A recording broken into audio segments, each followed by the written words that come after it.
Hi friends, welcome back to my channel. మా mummy onions వేసి egg curry చేయమన్నది, అందుకే చేస్తున్నా.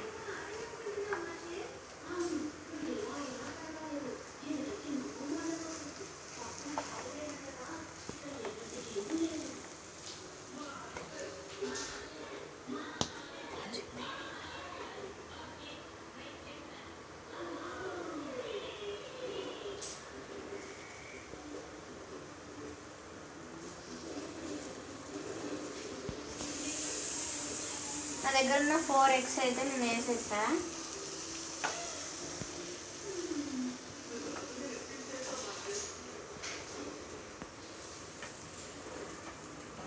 ఫస్ట్ టైం నేను వంటగదిలోకి వచ్చి కూర వండడం. మా మమ్మీ ఫస్ట్ టైం కూర చేయమన్నదని ఏ మొహమాటం లేకుండా కూర చేస్తుంది.